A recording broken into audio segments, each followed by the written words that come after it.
First Peter chapter 5, verse 1. 1 to 14 tayo. So last na to ng First Peter, no? Alam natin na paulit-ulit si Peter, di ba? Kung ano yung palagi niya sinasabi tungkol sa suffering, no? Dahil sinulat to nung time na may mga persecution. Tandaan nyo? Nandito ka ba nun? Wala ka dito nung ano. So sinulat yung First Peter nung time ng heavy persecution. Pinapatay yung mga Christian nung panahon. Pag nalaman na Christian ka, papatayin ka. So itong letter na to sinulat ni Peter. Recap lang, no? Sinulat niya para sabihin, huwag kayong mag-alala, i-continue nyo yung ano nyo, yung Christian walk nyo. No? Kaya ayan, sige, tuloy natin. Verse 1, ESV. So, I exhort the elders among you. Exhort parang encourage. Alam mo ibig sabihin ng encourage, di ba? So I exhort, parang pinupush. I exhort the elders among you as a fellow elder and a witness of the sufferings of Christ, as well as a partaker in the glory that is going to be revealed. I exhort the elders. Sino yung mga elders? Hindi ko mo sinabi elder, ibig sabihin matanda ka, no? Puti na yung balbas mo. May baston ka, no? Kaya tinutukoy dito, Pastor. somebody na of age, advanced in life. Yun yung ibig sabihin yung Greek word niya. Presbyteros. A senior. Term of rank or office. Pero among believers,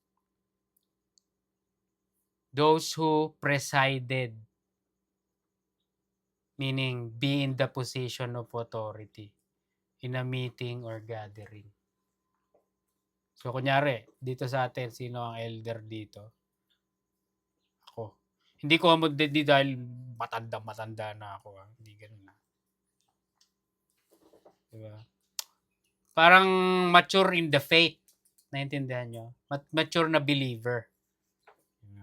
So, I exhort the elders among you as a fellow elder. Fellow elder din daw si Peter.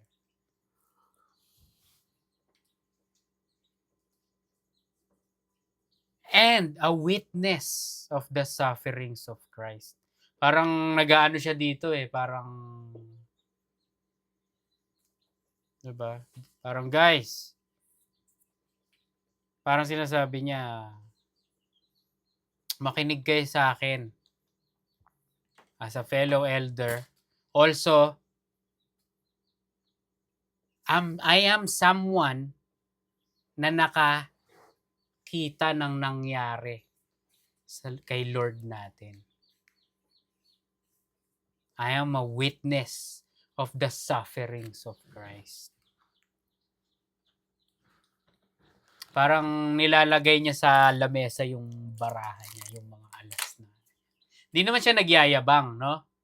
Hindi siya nagyayabang, makinig kayo sa akin kasi nakita ko mismo yung suffering ni Lord natin. Makinig kayo sa akin. Elder din ako. Hindi ganon, no? Hindi siya nagyayabang siya. Pero apostle to. Si Apostle Peter. Hindi lang yun, no? As well as a partaker in the glory that is going to be revealed. So everybody, kapag Christian ka, partaker ka. Meron kang part ng glory that is going to be revealed. Ano to? Anong pinag-uusapan dito? Yung afterlife, no?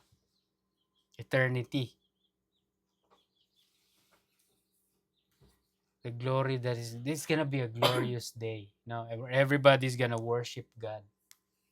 That's the glory. God will receive all the glory in that day.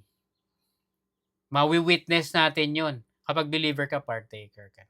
Sinasabi dito. Verse 2. Shepherd the flock of God that is among you.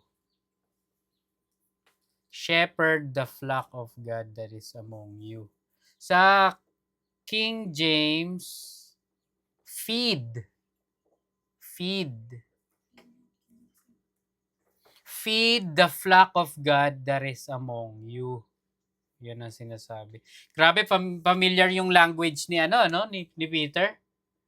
Kasi sa John 21, tandaan nyo, tinanong niya, Feed my sheep. Peter, do you love me? Sinabi ni Lord sa kanya, feed my sheep. Tinanong na naman siya, Peter, do you love me? Sabi ni Peter, yes. Feed my lambs. Kaya ngayon, ang language ni Peter dito, tinuturo niya sa ating lahat. Feed the flock of God that is among you. Alam mo yung ibig sabihin ng flock? Alam mo yung animal na sheep, di ba? Mga, tupa? Ang dami nila, di ba? Yun yung grupo nila, it's called flock. Kunyari, may grupo ng isda, ang tawag doon, school, School of fish. May grupo ng mga lion, ang tawag doon, pride of lions. Ganon. Pero pag may grupo ng mga sheep, ang tawag, flock. So, ang sinasabi ni Peter dito, feed the flock of God. Sino yun? Tayo yun. Tayo. Feed. Yung Greek word ng feed, poimaino. Ibig sabihin nun, to tend a flock, to nourish, to serve the body, to supply the necessary or required things for the soul's needs. So, ang sinasabi dito, tayo daw, pero contextually yung elder, pangalagaan mo daw yung flock, yung the sheep, everybody. Pangalagaan mo. Pero sa totoo lang, this applies to everybody. We have to look after each other. Bantayan natin yung isa't isa.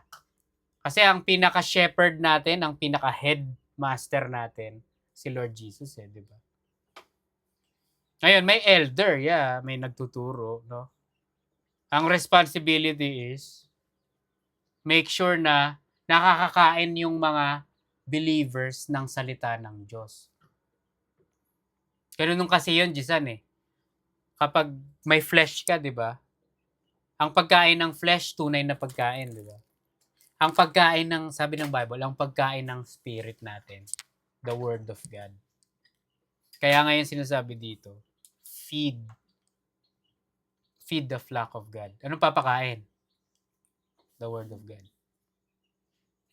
Pag kumain tayo in the flesh, we gain nutrients, we gain health, we grow, So, in the spirit, kapag hindi ka kumakain ng salita ng Diyos, wala kang pakialam mag-study, hindi ka nagbabasa, hindi ka mag-grow in the spirit. Mananatili kang walang alam, hindi ka mag-grow. Ganon din yun. It's the same thing. Common na common yun. Feed the church. Sa Acts 20 verse 28, sinabi, feed the church of God which He had purchased with His own blood. Feed.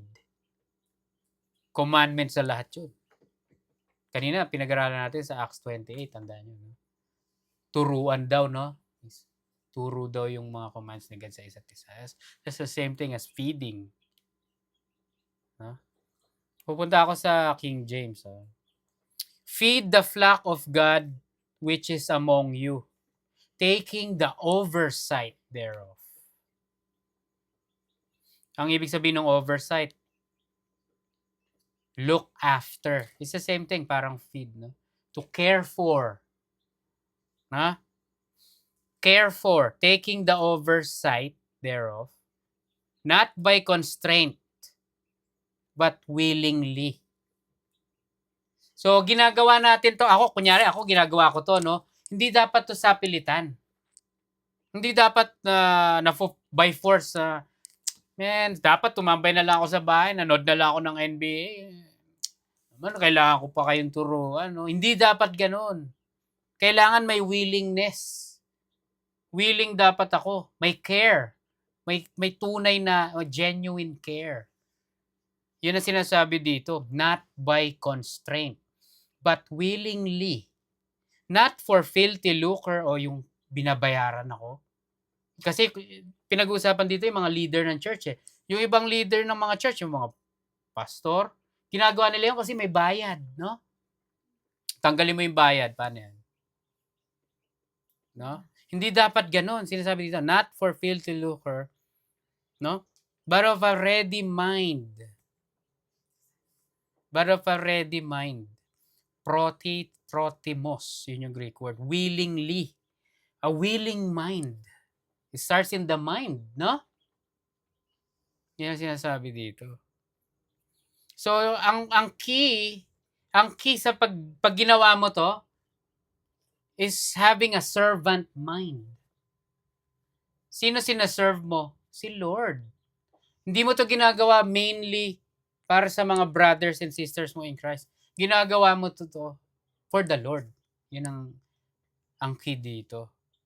Huwag mong isipin na tuturuan ko na naman sila. Hindi ganon. You're doing it for the Lord. Verse 3. Neither as being lords over God's heritage, but being examples or ensamples to the flock. So, kailangan maging example. Ang example natin, sino example natin? Si Lord, di ba? Kopyahin natin siya. So, pag magaling ka na, nakopya mo na si Lord, o kinokopya mo siya, pinag-aralan mo yung Bible, binabasa mo, makikita mo yung buhay ni Lord, gayahin mo yun. Si Lord, di ba, nagtuturo din siya, di ba? Teacher siya eh. Ang tawag sa kanya? Rabbi. No? Rabbi. R-A-B-B-I. Tanyo. Hindi, neither as being lords over. Hindi yung, alam mo yun, lording over. Feeling mo, ikaw yung alam mo yun, binoboss mo yung mga nakikinig sa'yo. Naintindihan nyo? Hindi ganun dapat. Verse 4. And when the chief shepherd shall appear, ye shall receive a crown of glory that fadeth not away. So kasi sinasabi dito, one day, marerewardan ka. Hindi lang yung elder, hindi lang ako marerewardan, no? Kasi sa gaya nga sabi ko, lahat tayo, responsible tayo sa isa't isa. No? We watch over each other. Diba? Meron silang, may narinig ako sinasabi, daw eh. Ang gagawin natin sa isa't isa is, we lead, we feed, and we protect each other. We lead, we feed, and we protect each other. Pag ginawa natin yon, ang sinasabi sa verse 4, one day mag-a-appear si Lord. Makikita natin siya one day. Ye shall receive a crown of glory that fadeth not away. That fadeth not. Kasi ang nasa Rome si Peter na to eh. Ang crown dati, di ba pag nananalo sila sa yung nila, yung mga sports nila dati sa Rome, ang crown nila, yung dahon, di ba? Yung dahon na, alam mo yun, nakakita na kayo ng picture. That would fade away, no? Meron din namang mga crown na gold, silver, no? Pero ang sinasabi dito, is a crown of glory that fadeth not away. It's talking about eternal reward. One day, yung mga ginagawa natin sa isa't isa, marerewardan tayo. Diba? Verse 5, likewise, ye younger, submit yourselves unto the elder. Yea, all of you be subject one to another. Ang gara, no? Unang sentence sinabi, kayo, yung mga younger, submit yourselves unto the elder. Sabay, yes, all of you be subject one to another. Diba? Pero pumunta muna tayo sa younger. Ang sabi dito, ang Greek word nito, neos. Dito nakuha yung kunyari yung neophyte, no? Narinig niyo na yun, no? Kunyari sa fraternity, di ba? May mga neophyte, mga bago, mga young. Neos, younger. Ibig sabihin, youthful, fresh, regenerate, young, new, recently born. Kunyari ikaw, no? You are neos. You are fresh, you regenerate, recently born, young. Bago ka. Bagong believer ka eh, di ba? Sabi dito, submit yourselves unto the elder. Submit, hupotasso. Hupotasso. Yun yung Greek word ng submit. Ibig sabihin, be under obedience. Submit self unto. No? Hindi ibig sabihin niya, pag sinabi ko sa'yo, lahat ng sasabihin ko sa'yo, gawin mo Hindi. Lahat ng sasabihin ng salita ng Diyos na lumabas lang sa bunganga ko. Di ba? Let's be obedient to that. Naintindihan nyo? Tapos yung second part, yes, all of you be subject one to another. So, accountable tayo sa isa't isa. Na? So, kung may nakikita kayong error ko, no? Somebody needs to check me. No? I-point out. Mali sinabi mo, sabi. No? We do that to each other. No? And then we study. Let's see the Holy Spirit's gonna say. Intindihan nyo? And be clothed with humility. So we do this in the spirit of the Holy Spirit, power of humility.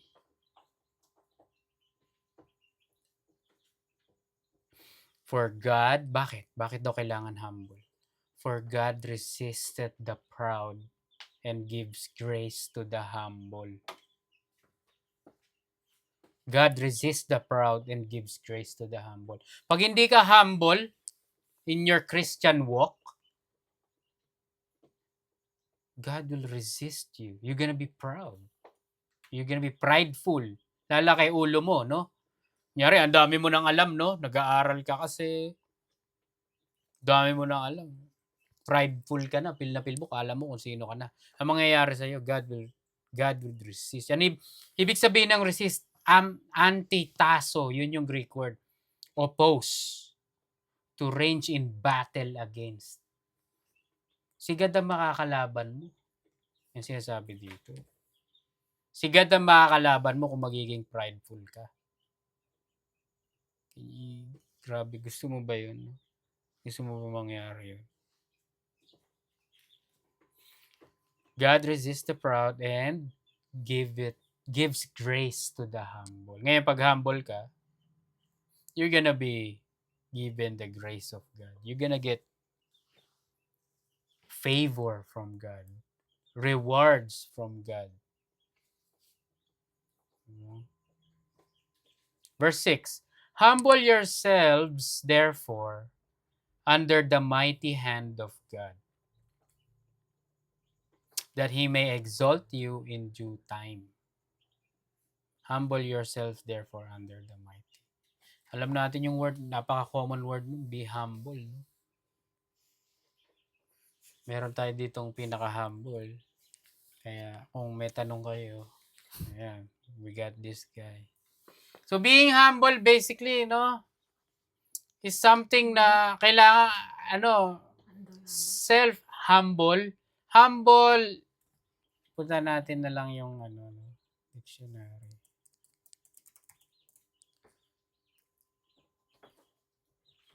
Humble means having a modest or low estimate of one's own importance. Having a low estimate of one's own importance. Not being proud or arrogant or being of low social rank. So, wag ka daw mayabang. Humble ka lang. No? Low estimate of one's own importance. Ngayon, ang kalaban mo ang magpapahirap sa iyo para maging humble is yung mga, kunyari, dito sa mundo, kunyari nakapag-aral ka, no? Kunyari may maganda kang trabaho, maganda yung kotse mo, maganda yung kita mo, lalaki yung ulo mo ngayon, hindi ka na humble. Dati ka lang mahirap eh. Pag yung mga mahihirap, hindi, pag mahirap ka, hindi malaki yung ulo mo, hindi ka mayabang kasi wala ka naman pagyayabang eh. Ngayon, pag yumamang ka, meron ka na nung mga magagandang bagay, maganda bahay, maganda kotse, maganda kita, maganda lahat, maganda ganyan-ganyan. Nahihirapan ka ngayon maging humble. Ngayon, sinasabi sa ating maging humble tayo. Bakit? Kasi you know what? What do we have as a believer? We have eternal life. We have the Word of God. We have the knowledge and wisdom of God. We have our teacher and we have the Holy Spirit. Kailangan kayo ngayon we have everything. If you have God, you have everything. Naintindihan mo? You have all things. Ngayon, nakakalaki ng ulo yun sa iba. Magiging feeling mo, alam ko yung salita ng Diyos. Kaya ngayon sinasabi sa atin, maging humble kayo. Huwag nyo, naintindihan nyo? Huwag nyong ipagyabang na, makinig kayo sa akin ha. Ako ang ano dito ha. Nakakala. Hindi ganun. Diba? Feeling mo. Yan sinasabi dito. Humble yourself therefore under the mighty hand of God. May may consequences 'yun. It's a cause and effect. Ano mangyayari? That He may exalt you in due time. He may exalt you. Hindi, exalt. Tataas ka niya. Ibig sabihin ito, hindi ibig sabihin tataas ka o may magandang upuan ka na sa heaven pag dumating ka na. Hindi. Pag in-exalt ka ni God dito sa earth, ano mangyayari? He'll give you more knowledge and wisdom. You're gonna become more like the Lord. Diba? You're gonna be more entrusted with the truth. More revelations gonna be revealed to you from the Word. Naintindihan niyo? Hindi ito yung, kunyari, nasa trabaho ka, be patient lang, mapopromote ka. Dati kang tagahugas ng pinggan, magiging ano ka na, tagahugas ka na rin ng pinto. Hindi, basta hindi earthly promotion ang tinutukoy dito. Ngayon, maaaring may ganun, i-bless ka ni God ng promotion, no? Pero hindi mainly yun ang inaano dito. Ang tinutukoy dito, spiritual, no? Spiritual. So, to be humble, we have to be aware na dependent tayo kay God. Naintindihan nyo? To be humble, we have to realize kung sino tayo in the first place. We have to remind ourselves na we're sinners, no? We're only sinners saved by grace. And we rely every day on God. We're depending on God every day. No? Naintindihan nyo? Kailangan okay ka na kapag may ginawa ka, hindi mapapansin ng tao. No? Kailangan hindi ka people pleaser. Kasi may mga tao na, may gagawin ka. Gusto nyo napapansin kayo ng tao, no? Huwag ganon. No? Isipin nyo, ang piniplease nyo, si God. By faith, no? Without faith, it's impossible to please God, sabi sa Hebrews 11. No? So, hindi natin, gagawin ko to kasi para makita ni boss. No? Walang ganon. No? O para papakita ko kayo. Pagpapayabangan kayo nun, yun ang mangyayari, no? It's not about being self-centered. Maganda, mas maganda is maging other-centered. Naintindihan nyo? Forget being self-centered. Let's be other-centered. Let's take care of each other instead of let's take care of myself. No? And God will exalt you in due time. Spiritual promotion. Diba? verse 7. Casting all your care upon Him, for He cares for you. Casting all your care upon Him, for He cares for you. So, huwag ka mag-alala. Diba? Ngayon, yung, ano bang worry mo? No? What do you care about? Diba? Ngayon, sabi ko nga kanina, no? Kapag believer ka na, dalawa ka na. Meron kang flesh, yung katawan mo, meron ka ring spirit, no? Kaya if you're walking in the flesh, you're gonna care more about the flesh. So yung mga prayers mo ngayon kay God, no? Sabi dito, casting all your care upon Him. Kapag fleshly ka, puro ang priority mo is yung buhay dito sa mundo. Anong trabaho ko, anong kakainin ko, anong driving kong kotse, anong kikitain ko. Kapag ganun ang mga worry mo, yun ang mga pagdadasal mo. Lord, hindi ko alam kung anong pambabayad ko sa apartment namin. Lord, hindi ko alam kung anong kakainin ko, gutom na ako. Ngayon pa lang, gutom na ako, bukas, hindi ko alam kung anong kakainin ko bukas. Okay lang na i-bring up natin kay God yung mga ganun. Kasi He cares for us. Diba? Pero ang tinutukoy dito, mainly, is yung, no, spiritual things. No? Ang priority dapat natin, spiritual things. You have to care about your spiritual growth. Getting spiritual knowledge and wisdom from the Lord. Spiritual food from the Lord. So that we could, di ba binasa natin kanina? So we can feed each other, so we can take care of each other in the spirit. Naintindihan nyo? Ngayon, kung hindi natin alam mga spiritual things, paano yan, di ba? Ngayon, if that's what you care about, we're gonna, no? That's what we're gonna bring up to God in prayer. God, turuan mo pa ako. I-reveal mo pa sa akin yung words mo. Diba? Bibigay niya yun, no? Bibigay niya rin yung mga pakikinggan din niya yung mga prayers mo, yung mga kailangan mo. Hindi yung mga prayers na kunyari, Lord, gusto ko ng nung Ferrari. Gusto ko nung bagong iPhone, Lord. Lord, gusto ko nung bagong sapatos, bagong labas na grabe ang gara. Hindi ganun.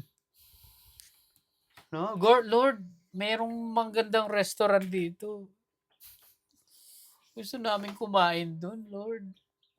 Masarap na pagkain. Mahal siya, Lord, pero alam mo na. Grabe, yun ang iniiyak-iyak mo kay Lord. No? Hindi ganun. Walang masama sa mga ganun.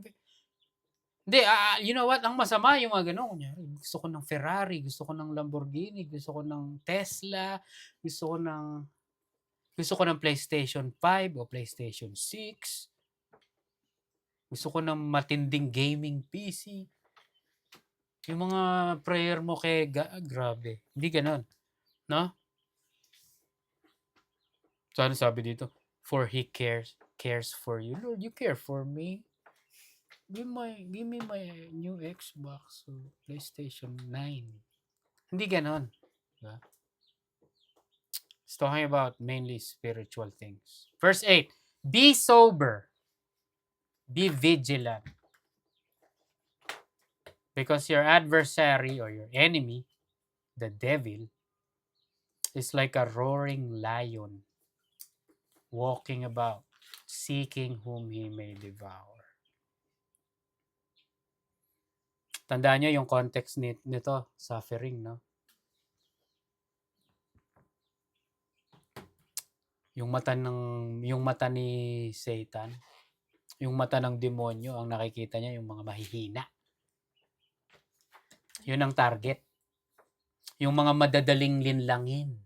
Yung mga madadaling i-discourage. Yung mga madadaling harangan para hindi nila magawa yung mga gagawin nila for God. Yun ang mga tina-target ng demonyo. Alam ng demonyo kung anong makakapag-slow down sa'yo, sa growth mo, sa progress mo, 'no? Bibigyan ka niya ng mga bagong papanoorin, bibigyan ka niya ng mga bagong books para mabasa mo, 'no, para hindi mo na 'to basahin. Bibigyan ka niya ng mga laruan para hindi ka na mag-focus sa kanya. Bibigyan ka niya ng mga earthly things para ma-distract ka. Alam na alam ng demonyo 'yun. Kaya kung ano ka, walang mangyayari sa Christian walk mo, 'no? Be sober. Ano ibig sabihin ng be sober? Alam mo ba ibig sabihin ng sober? Ibig sabihin ng sober is, kunyari 'pag uminom ako ng alcohol, 'no, malalasing ako, drunk. Ang opposite ng drunk, sober. So, ang sinasabi dito sober, neipho. 'Yun yung Greek word, neipho. Ibig sabihin, be discreet. Ibig sabihin ng discreet, careful in one's speech or actions to avoid causing offense. Ano pa? Cautious. Isa sa mga meaning niya. Abstain from wine or alcohol. Lumayo ka daw sa alcohol. Be calm and collected in spirit. Guarded. So may meaning siya na earthly meaning, no? Ibig sabihin, sober ka, gising. Gising ka. Hindi ka lasing, naantok na o susuray-suray ang lakad. Sober, focused. 'Yan ang tinutukoy dito. Be sober and be vigilant. Ano ibig sabihin ng vigilant? Gregorio o. Ibig sabihin watch o watchful. To keep awake, gising. Attentive, cautious, active. So sinasabi dito sa utak, no, be awake, be on the alert, be cautious, be mindful. Dahil yung demonyo, hindi mo alam, pinaglalaroan ka na pala. Niloloko ka na pala. Nililinlang ka na pala. Nililiko ka na pala ng landas. Kaya kailangan alert tayo. No? Yun ang sinasabi dito. Sa Ephesians 5:18 sabi, do not be filled with wine, but be filled with the Holy Spirit. Nakita mo naman yung dalawang item na ginamit doon. Wine tapos Holy Spirit. Ba't ganon? No? Magandang comparison di ba? Kapag lasing ka, ano nangyayari? Hindi ka pa siguro nalalasing, bata. Pag nalasing ka, usually, lalakas loob mo. Nakakalakas ng loob yun. Nakakaantok din yun. Kung ano-ano mangyayari sa'yo. Pero one of the things na mangyayari kapag nalasing ka, nagiging bold ka kung ano na nagagawin mo. Lakas loob mo. Kunyari, meron kang nililigawan, hindi mo masabi yung nararamdaman mo. No? Inom muna ako. Sige pa. Ngayon, lasing ka na. Sasabihin ako sa'yo. Diba? May pagtatapat ako. Lumakas na loob mo. Ganun ang ginagawa ng alcohol. Isa sa mga ginagawa niya yun. Ngayon, yung ibang tao nagiging bold no? Yung mga tao, kunyari, takot mag-drive, no? Pero pag nalasing na, nagda-drive, ayun, bumabangga. Drunk driving. Yari ka. Wala kang designated driver, no? Ngayon, sinabi, do not be filled with wine, but be filled with the Holy Spirit. Ganon din yung Holy Spirit. Pag nalasing ka ng how do you get drunk with the Holy Spirit? Aral ka. Parang inumin to Ngayon ang mangyayari, magiging bold ka, no? Kapag nag-share ka ng gospel, hindi ka yung, hindi ko alam yung sasabihin ko. Hindi, lalakas yung loob mo. Sabi ng Bible, ito. Naintindihan nyo? Tatayo ka ngayon sa streets, no? Willing ka nang i-share yung gospel kahit batuhin ka ng tomato o kung ano-ano, lata. Wala ka nang pakialam. Parang lasing ka na Naintindihan nyo? Kaya yun yung sinasabi sa Ephesians 5:18. Do not be filled with wine, but be filled with the Holy Spirit. Ngayon, pag may Holy Spirit ka, you're gonna be sober. You're gonna be vigilant. Gising ka. No? Aware ka na merong spiritual battle na nangyayari all the time. No? Kasi sabi sa Ephesians 6:12, ano sabi? For we are not fighting against flesh and blood. NLT to. Basahin mo, NLT, J. Ephesians 6:12, NLT. NLT, New Living Translation. Basahin mo, 6:12. NLT. NLT. For we are not fighting against flesh and blood enemies, but against evil rulers and authorities of the unseen world, against mighty powers in this dark world, and against evil spirits in the heavenly places. Nakita nyo? Ang kalaban natin, kapag believer ka, kapag Christian ka, ang kalaban mo hindi nakikita. Yun ang sinasabi dito. Against evil rulers and authorities of the unseen world. Alam mo ibig sabihin ng unseen? Hindi nakikita. So kapag believer ka, hindi natin nakikita yung kalaban natin. Kasi spirito yung mga demonyo eh. Spirito yun, hindi yun katawang tao, hindi flesh. So paano ngayon tayo aatakihin ng demonyo? Yung mga hindi natin sila nakikita eh. Paano? Mga kung ano, di ba? Kunyari, distraction, any distractions. From video games, from movies, from YouTube, from evil thoughts, mga bulong, mga impluwensya ng mga masasamang tao sa iyo, mga impluwensya ng mga false teachers sa iyo, no? That's how they attack us. Ngayon, kung alam mo na ganun ang kalaban, kung alam mo na mayroong spiritual fighting na nangyayari, ready ka, di ba? Magiging ready ka. How do you get ready ngayon? How do you get ready? By the Word of God. Di ba? By studying truth. By studying the truth. Ang number one na weapon ng enemy is lies. Ngayon, if you know the truth, ito yung source ng truth the Word of God. Kapag binatuhan kita ng kasinungalingan, alam mo ngayon na kasinungalingan yan. No? Kunyari, sinabi ko sa'yo, pupunta kayo ng impyerno kasi mga masasamang tao kayo. Pupunta ka ba ng impyerno? Hindi ka naman, that's a lie. You know what's true? Masamang tao. Masama naman talaga tayo, di ba? Pero hindi tayo pupunta sa impyerno because we believe in the Lord Jesus Christ. That's the truth. So yung sinabi ngayon ng demonyo na pupunta tayo sa impyerno, that's a lie. Naintindihan nyo? We fought that with the truth. Ganun ngayon na nangyari. So, sinabi dito, no? Yung the devil is like a roaring lion. Alam mo yung roaring, ibig sabihin nun? Roaring lion. Walking about yung lion. Naghahanap ng kakainin. Naghahanap na mabibiktima. Seeking whom he may devour. Sa John 10:10, sinabi doon,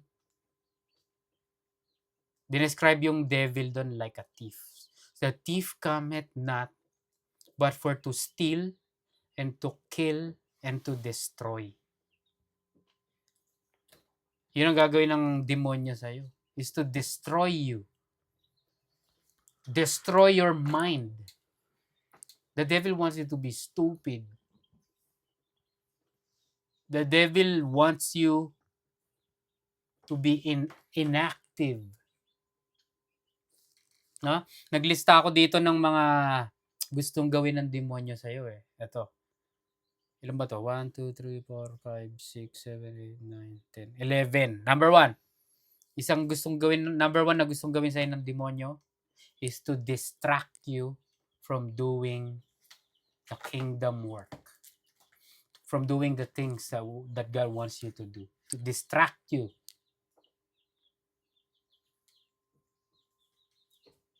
Number 2, to prevent you from learning. The devil doesn't want you learning the word of God. Number 3, the devil doesn't want you growing in the spirit. Number 4, the devil doesn't want you progressing in your spiritual walk. Isa pa, the devil wants you to be unfaithful. He wants you not looking into God. The devil wants you not relying in God. Yun yung gusto niya. He wants you unfaithful. The devil wants you to sin. The devil wants you to sin more. Ano mangyayari if you're sinning more? It makes you feel dirty. Kapag feeling dirty ka na, feeling filthy, idadoubt mo ngayon yung finished work ni Lord. Naloloko ka na ngayon. Ayaw mo na ngayon lumapit kay God kasi, nagsin ako. Hindi ako makakapagdasal ngayon kasi may ginawa akong kasalanan. Ganun ang gustong gawin ng demonyo. Gusto niyang gamitin yung sin para dumihan ka. Pag madumi ka na, ayaw mo na lumapit kay God. Isa pa, the devil wants you to be useless.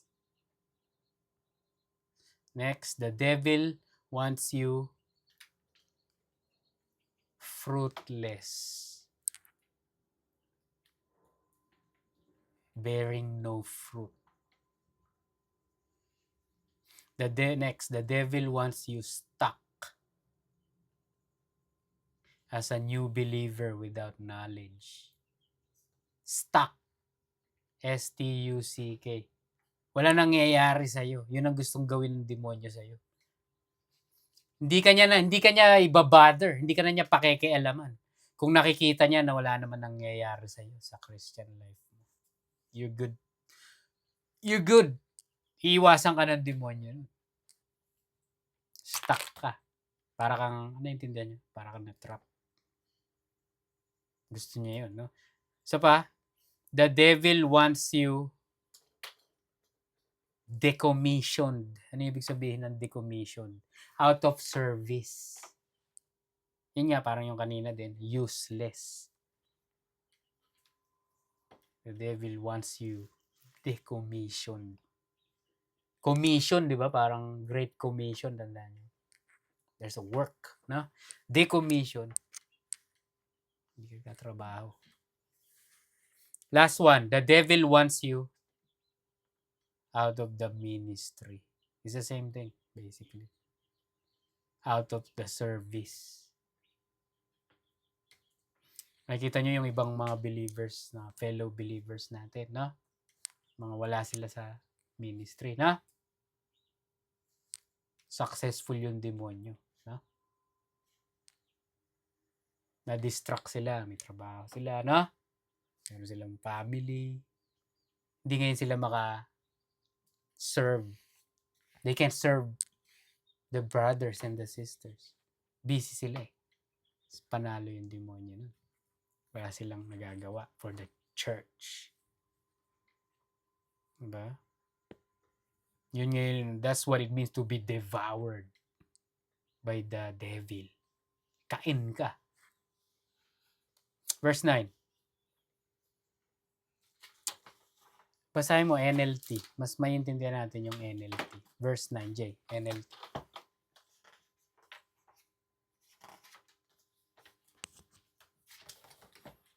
Stand firm against him and be strong in your faith.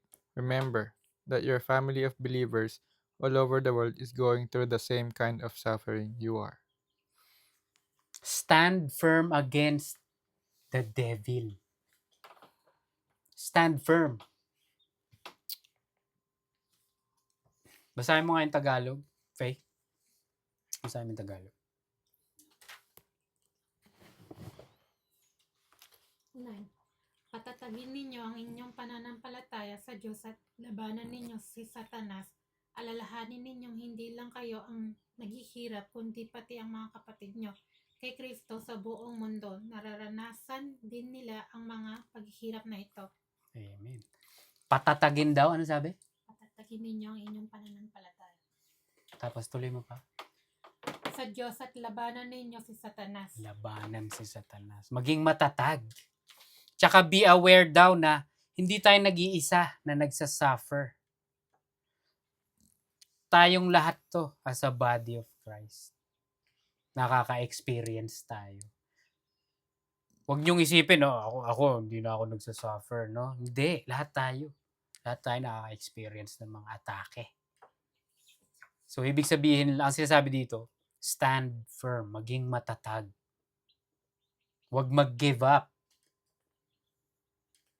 Stay in the track. Kunyari, racing, no? Karera.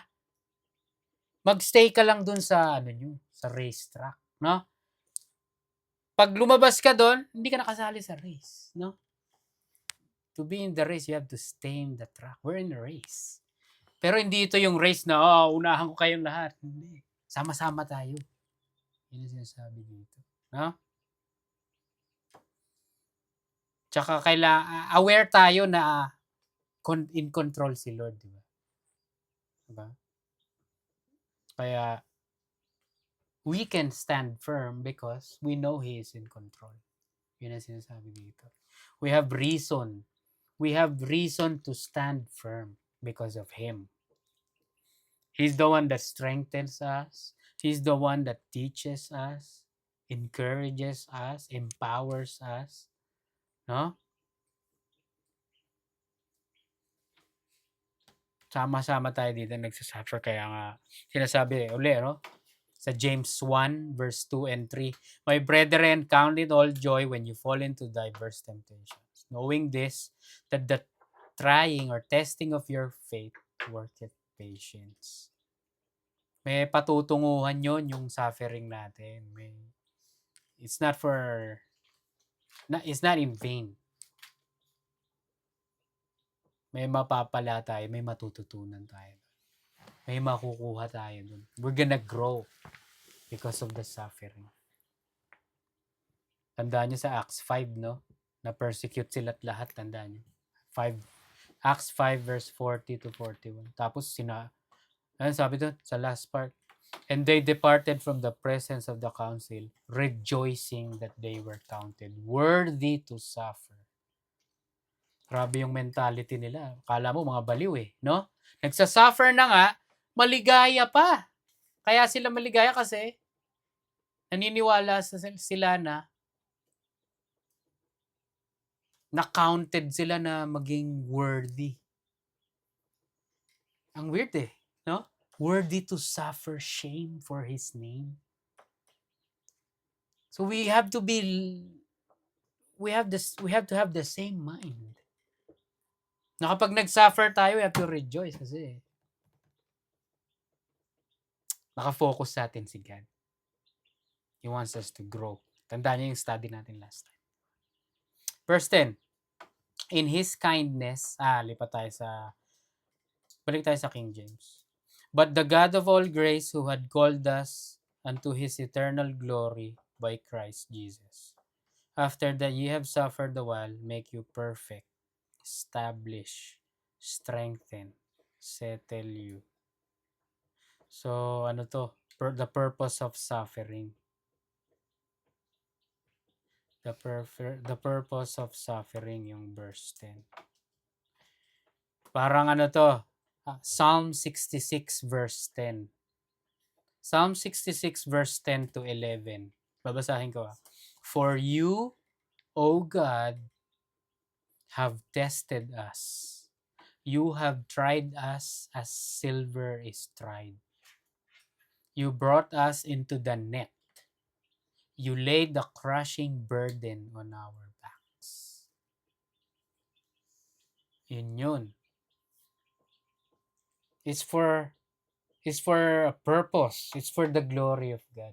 That's why we're gonna experience sufferings.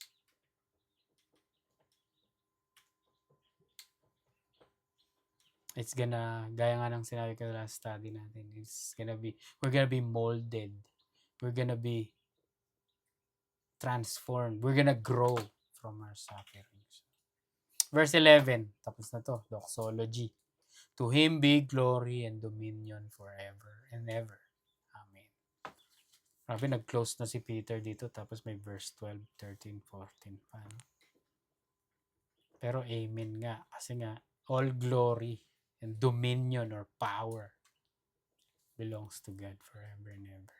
Verse 12. By Silvanus, a faithful brother unto you, as I suppose, I have written briefly, exhorting and testifying that this is the true grace of God wherein ye stand. Si Silvanus, narinig niya na si Silas, di ba? It's the same person. Kunyari sa Acts 15 verse 40, naghanap sila ng kapartner nila. Ang pinili ni Paul si Silas, di ba? Silas is Silvanus.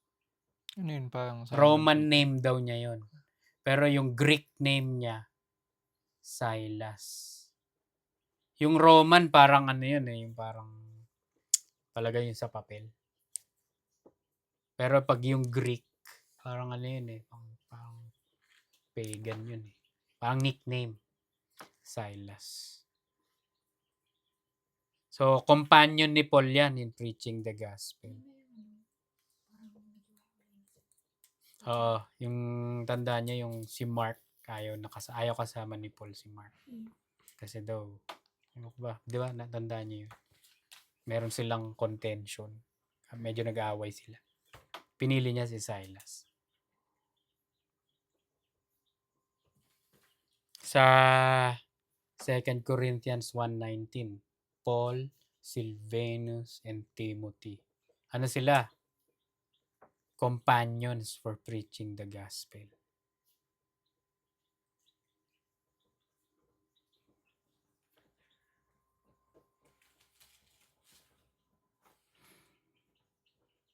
Verse 12. Basahin mo nga yung NLT. Verse 12.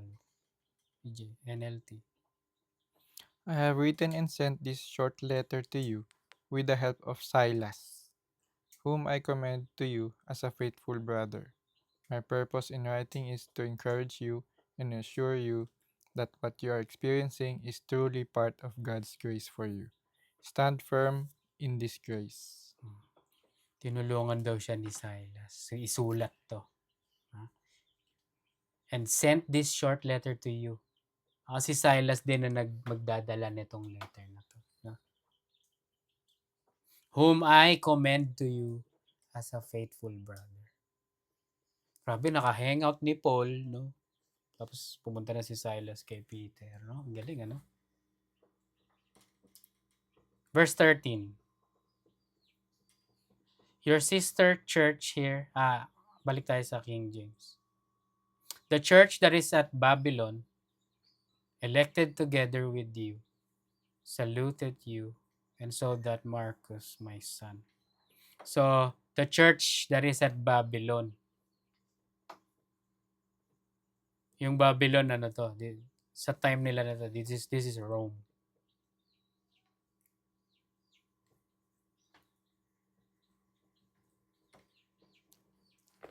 Sa ESB, ano sabi sa ESB? She, no? She who is at Babylon. Tandaan nyo yung she. Pag sinabing she is referring to the church. She who is at Babylon, who is likewise chosen. Kasi pag yung church is chosen, no? Chosen by God. God is sovereign, di ba? Sends you greetings, and so does Mark, my son. Si Mark, this is the same Mark na yung kanina pinag-usapan natin. Ayaw kasama ni Paul, no? Pero historically, sinasabi nila, yung Mark daw is AKA, di ba sabi the Gospel of Mark? Pero historically, sinasabi, it's the Gospel of Peter daw. So, parang ang naging writer ni Peter, si Mark. Kasi how did Mark know? Di ba? Yan, sa Book of Mark, nandun siya, di ba? Nung nagkaroon na nung binenta na ni Judas, no? Si Lord, nandun si Mark eh. Na-witness niya yun. Pero, yun nga, base sa mga historian, kasama daw niya si Mark. Si Mark daw ang nagsusulat. Kaya alam ni Mark yun. Kaya may Book of Mark na sabi. Mark, my son. Kaya yata sila hindi magkasundo eh. Kasi si Peter, tsaka si Paul, medyo nagkabanggaan sila, tandaan nyo. Si Mark pumunta na kay Peter. Grabe, no? Verse 14, greet one another with the kiss of love. Sa nung time nila, common way to greet. Hanggang ngayon, may mga naggaganon pa rin, no? Beso-beso. Yung cheek to cheek. Pero sa kanila, kunyari sa Matthew 26:48, kinis ni Judas si Lord, di ba? Sinabi niya, kung sino yung hahaligan ko, siya yun. Hulihin niyo. Kinis niya. Kasi common yun na pangbate, kiss. Sa Luke 15:20, yung prodigal son, no? Pag-uwi nung anak niya, kinis niya yung anak niya eh. Yeah, anak niya yun. Pero basta ganun. Ngayon, sa atin, handshake eh, di ba? Minsan, hug. Kamusta na? Pero sinasabi dito, greet one another with the kiss of love. Kasi yung time nga nila, ganito pa. Pero sa atin, hawakan mo yung gamay. Basta yakapin mo. Basta ang point dito is, mag-express ng love through a gesture. Na? Ano sinasabi dito? Outward sign of their love and unity. Yes. Sinabi rin ni Paul yun, Romans 16:16. Greet one another with a holy kiss. 1 Thessalonians 5:26. Greet all the brothers with a holy kiss. Tapos na. Peace to all of you who are in Christ. Irene. Yun yung peace. Sa mga Christian, sabi dito, the tranquil state of a soul, assured of its salvation. Yun ang true peace. Sureball na yung pupunta tayo sa heaven eh. Meron na tayong tunay na peace. Peace with God. Hindi niya na tayo kalaban. Hindi niya na tayo, alam mo yun, we're forgiven. Yun ang tunay na peace. Sinabi niya sa John 14:27, no? Yung peace na binibigay niya sa atin, hindi yung peace na binibigay ng mundo. Ano yung binibigay na peace ng mundo? No? Kunyari, may maganda kang trabaho, at peace ka, no?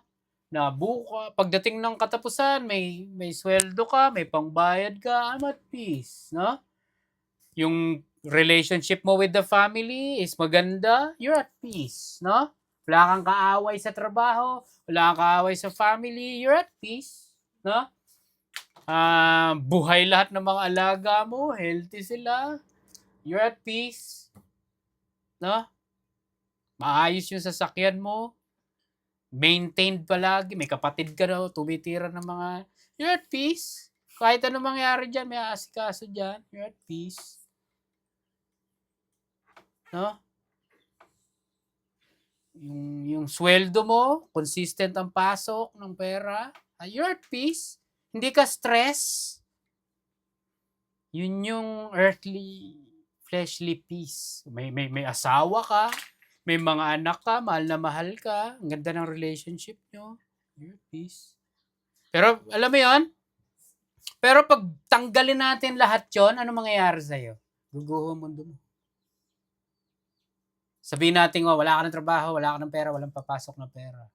Hindi ka na mamahalin ng anak mo na ganito, hindi ka natutulungan ni ganito. Yung mga alaga mo nagkasakit, namatay. madedepress ka. Gusto mo na sumuko sa buhay. Yung iba nagiging suicidal. Papakamatay na lang ako. Wala na akong ano dito sa mundo. Ayoko na dito. Hindi yun sinasabi ni Lord. Sabi niya dito, peace to all of you who are in Christ. See, if you are in Christ, if you're a believer, you have the true peace. So yung mga temporary things, see yung mga problema natin dito sa mundo, temporary lang yun. Kaya kung may mangyayaring masama sa'yo, temporary lang naman yun eh. Hindi ka dapat maapektuhan. Hindi ka magiging suicidal, hindi ka magiging stress, hindi ka ma-high blood dapat. Kasi temporary lang, hindi naman mahalaga yun eh. Di ba? Ngayon pag namatay ka, saan ka mapupunta? Sa langit. Tapos na. Di ba? Glory to God. Di ba? Amen? Amen. Amen.